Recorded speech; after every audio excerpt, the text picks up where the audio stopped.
चलिए लेक्चर अब रिकॉर्ड हो रहा है।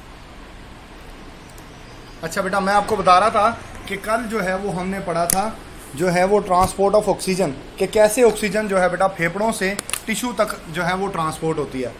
आज जो चीज़ हम पढ़ने जा रहे हैं वो है बेटा ट्रांसपोर्ट ऑफ कार्बन डाइऑक्साइड। देखिए दूसरी जो गैस है ना, दूसरी जो बहुत इंपॉर्टेंट गैस है वो जो है वो है कार्बन डाइऑक्साइड। कौन सी गैस है? Carbon dioxide gas. ये देखो बेटा, ये किस में बनती है? ये बनती है टिश्यूज में, टिश्यू में बनती है। टिश्यू से आती है फेफड़ों में, और फेफड़ों से फिर वो ओरल मुंह से और नेजल कैविटी से या नाक से जो है वो रिलीज हो जाती है आउटसाइड, बाहर चली जाती है। ठीक है, टिश्यू से फेफड़ों तक ये ब्लड के जरिए आती है। किसके जरिए आती है? ब्लड के जरिए। ये बनती है टिश्यूज में, ब्लड के जरिए ये फेफड़ों में आती है, और फेफड़ों के रास्ते फिर ये जो है बेटा जैसे वापस ये जो है वो पूरी सांस की नाली के जरिए, मुंह के जरिए भी अगर आप सांस बाहर निकाल रहे हो या नाक के जरिए, तो ये बाहर निकल जाएगी, ये कार्बन डाइऑक्साइड। अब ये सारा काम कैसे होता है मैं आपको बताता हूँ। देखें ये सारे का सारा काम कैसे होगा। देखो बेटा, फॉर एग्जाम्पल ये आपके टिश्यू हैं, जस्ट फॉर एग्जाम्पल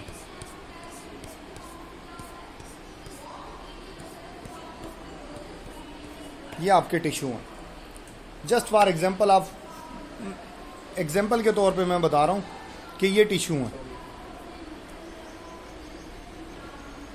ये क्या है? टिश्यू। मैंने जैसे कहा कि कार्बन डाइऑक्साइड इसमें बनती है। अब कार्बन डाइऑक्साइड जो है ना, यहां से ये यहां मैं ले आया हूं, मैं अभी आरबीसी बनाता हूं। देखिए ब्लड में आप जानते हो कि खून के रेड खुलिए होते हैं ना, खून के रेड खुलिए होते हैं। तो ये एक आरबीसी है, जस्ट फॉर एग्जांपल आप यूं ले लें। ये बड़ा सारा मैंने जानबूझ के बनाया। फॉर एग्जांपल ये आरबीसी है, और ये जो कार्बन डाइऑक्साइड है ये टिश्यू से इसमें आ गया। ये क्या है? ये आरबीसी है, रेड ब्लड सेल है। तो ये कार्बन डाइऑक्साइड वाटर के साथ मिलेगी और बनेगा H2CO3। ये H2CO3 क्या होता है? This is carbonic acid. This is carbonic acid. तो ये जो है कार्बन डाइऑक्साइड और वाटर आपस में मिलेगा, कार्बोनिक एसिड बन जाएगा। ये सेम रिएक्शन प्लाज्मा में भी होता है। ये सेम रिएक्शन, ये जो हिस्सा ना ये प्लाज्मा है।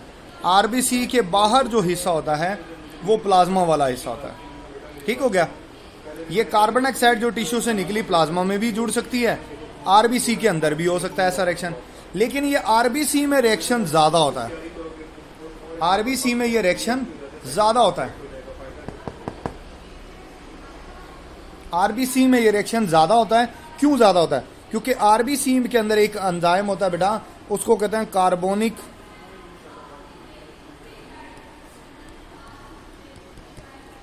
एनहाइड्रेज। ये एंजाइम होता है, ये सिर्फ आरबीसी के अंदर पाया जाता है, इसलिए ये रिएक्शन आरबीसी में ज्यादा होता है, प्लाज्मा में कम होता है। अब ये रिएक्शन हो गया, तो अब क्या करें? देखो बेटा, ये रिएक्शन जब हो जाता है तो ये जो है दो चीजों में बदल जाएगा, प्रोटॉन में और HCO3 नेगेटिव। ये HCO3 नेगेटिव क्या होता है? एक मिनट दीजिएगा मुझे सिर्फ।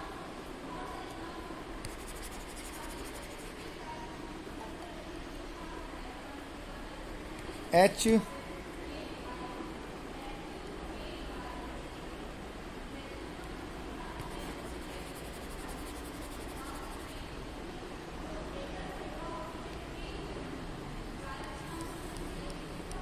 थ्री नेगेटिव, ये है बाई कार्बोनेट आइन।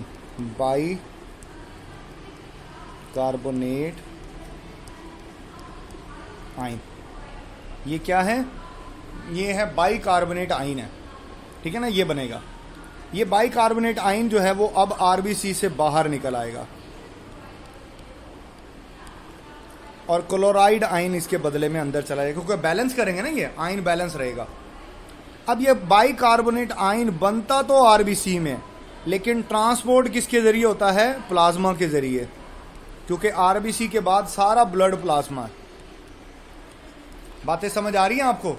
चले मैं दोबारा कमेंट बॉक्स में आ रहा हूं, अगर किसी की रिक्वेस्ट आएगी तो मैं उसको एक्सेप्ट कर लूंगा। ये देखें हमजा की अब आ रही है।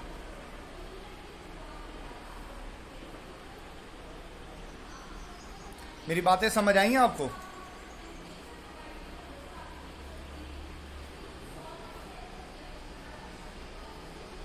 अली हसन क्या समझ नहीं आया बेटा, पूछो।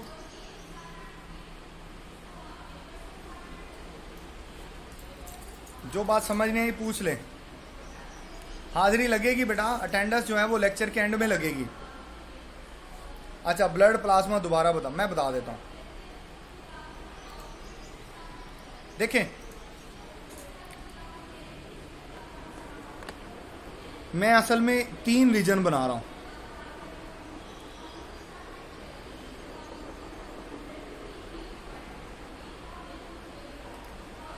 ये वाला जो हिस्सा है ना, ये वाला हिस्सा, ये है टिश्यू। ये क्या है? टिश्यू। जबकि ये वाला जो हिस्सा है सारा, ये सारा होगा ब्लड। कार्बन डाइऑक्साइड टिश्यू से ब्लड में। अब यहां जो हिस्सा मैं बनाऊंगा ना, ये वाला, ये हिस्सा होगा एल्वियोलाई। ये कौन सा हिस्सा होगा?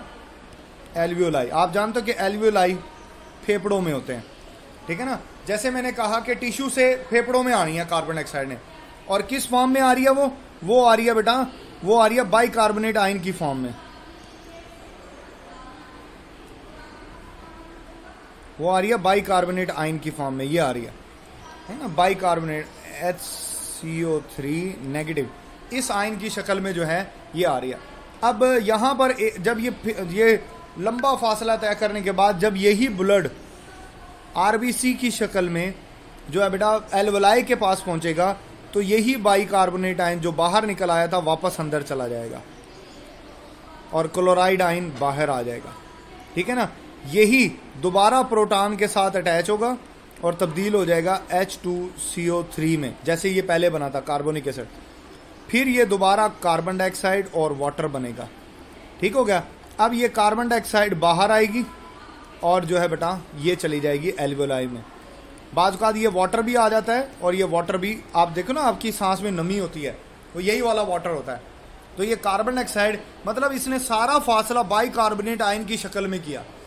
टिश्यू के पास ये बाइकार्बोनेट आयन बना, और जब ये फेफड़ों के पास ये खून आया तो यही खून बाइकार्बोनेट आयन से दोबारा कार्बन डाइऑक्साइड में बदल गया।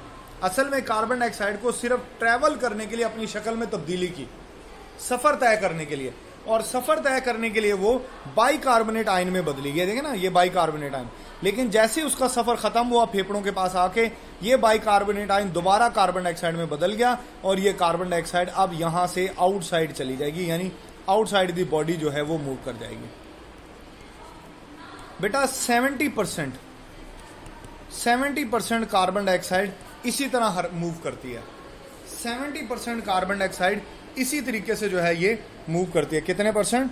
70% कार्बन डाइऑक्साइड ये टिश्यू से निकलती है कार्बन डाइऑक्साइड की शक्ल में, और ब्लड में ये रहती है बाइकार्बोनेट आयन की शक्ल में, और जब ये एल्वियोलाई में पहुंचती है,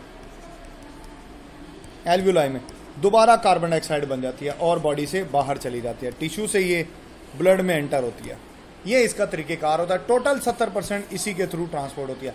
बाकी जो बेटा 20% जो है ये कार्बोक्सी हेमोग्लोबिन के थ्रू ट्रांसपोर्ट होती है। किसके थ्रू? कार्बोक्सी हेमोग्लोबिन, यानी हेमोग्लोबिन के साथ। बाकी 5 to 10% ये प्लाज्मा जो हमारा ब्लड होता है ना, ये उसके थ्रू, ब्लड प्लाज्मा के थ्रू जो है ये ट्रांसपोर्ट होती है। ये बातें याद रखने वाली है, ठीक हो गया, ये बात याद रखने हैं। फिर एक और बात बताता हूँ बेटा, हमारे पास दो तरह का ब्लड होता है, एक होता है आर्ट्रियल ब्लड। कौन सा ब्लड है? Arterial blood. और एक होता है वीनस ब्लड। कितनी तरह का ब्लड है? आर्ट्रियल ब्लड है और वीनस। आर्ट्रियल ब्लड जो होता है ये ऑक्सीजनेटेड ब्लड होता है, यानी इसमें ऑक्सीजन ज़्यादा होती है, तो इसके अंदर जो कार्बन डाइऑक्साइड की मिकदार होती है वो 50 ml पर 100 ml होती है, यानी 50 ml होगी 100 ml ब्लड के अंदर। जबकि जो वीनस ब्लड होता है इसको डीऑक्सीजनेटेड ब्लड कहते हैं। कौन सा ब्लड कहते हैं? Deoxygenated blood. और इसके अंदर जो है बेटा 54 ml पर 100 ml होती है, यानी एक दफ़ा में सिर्फ 4 ml कार्बन डाइऑक्साइड मूव करती है और सिर्फ 4 ml का फ़र्क होता है दोनों तरह के खून में। आर्ट्रियल ब्लड ऑक्सीजनेटेड ब्लड होता है, वेनस ब्लड डीऑक्सीजन, यानी इसमें ऑक्सीजन की कमी होती है, इसमें कार्बन डाइऑक्साइड ज़्यादा होती है, 54 ml होती है 100 ml में।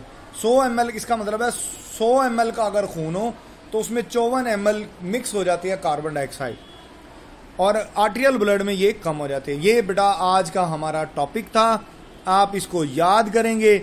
इस हवाले से अगर आपका कोई क्वेश्चन, कोई कन्फ्यूजन है तो आप मुझसे पूछ लें, मैं चैट बॉक्स में आ रहा हूँ।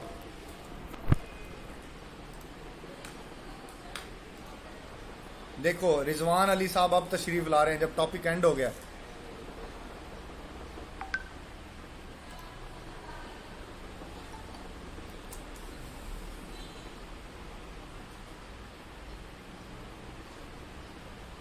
जब आप बेटा हवा को इनहेल करते हो उस हवा में ऑक्सीजन ज़्यादा होती है, जो हवा आप एक्सहेल करते हो, बाहर निकालते हो, उसमें कार्बन डाइऑक्साइड ज़्यादा होती है। एल्वोलाई बेटा फेफड़ों का पार्ट है, कार्बन डाइऑक्साइड को टिश्यू से फेफड़ों वाले यानी एल्वोलाई में लेकर आया जाता है ताकि एल्वोलाई से ये बाहर जा सके। बेटा गेट लगा होता है आरबीसीज के अंदर, उस गेट के रास्ते बाइकार्बोनेट आयन बाहर आ जाता है, क्लोराइड आयन अंदर चला जाता है, फिर ये बाइकार्बोनेट आयन प्लाज्मा के थ्रू आगे जाता है। ठीक है ना, किसके थ्रू जाएगा? ये प्लाज्मा के थ्रू आगे जाएगा।